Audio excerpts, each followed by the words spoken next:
पहले ओरछा एक वीरान जंगल था। यहाँ पर जंगल नहीं था, मतलब जंगल था, ओरछा नहीं था, नगर नहीं था।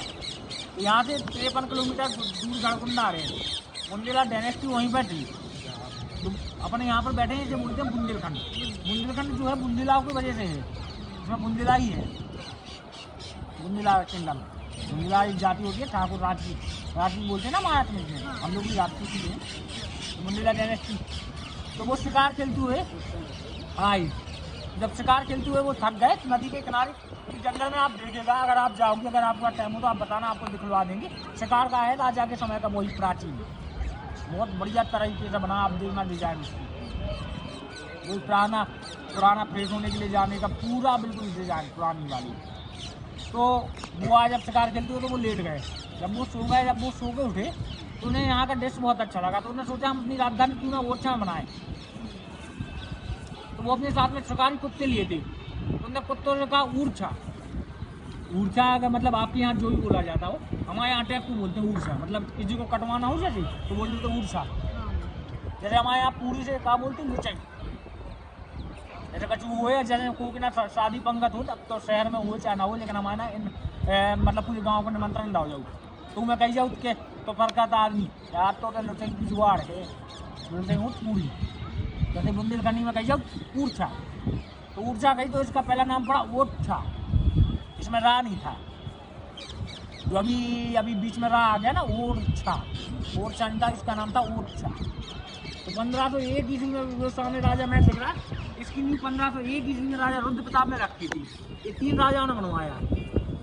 1534 ईस्वी में राजा भारती चंद जो उनके प्रथम पुत्र हुए, उसका निर्माण कार्य करवाया।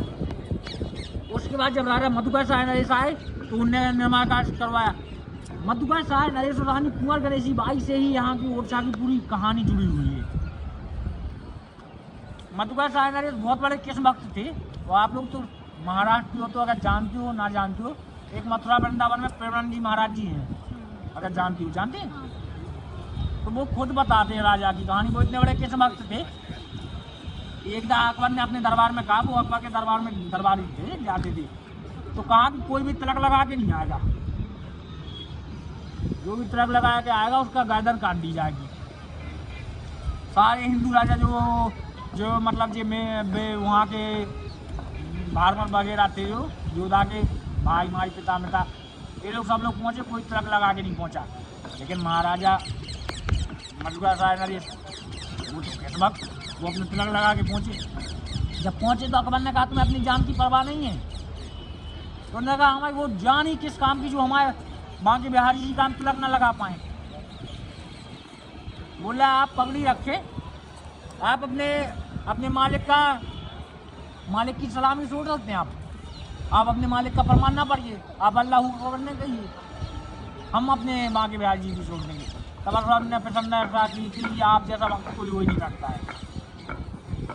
तो जब वो एक दिन तो उनके नगर में एक कहानी थी कि कोई भी तिलक लगाए, कंठी माला पहने और पीले वस्त्र धारण करेगा, कोई भी नगर में दिख जाए उसे महल में लेके आओ। सैनिकों को आदेश था, राजा उसे स्नान धलान करवाते थे, भोजन करवाते थे, भेंट वगैरह देते थे, उसका पूरा अभिनंदन करते थे।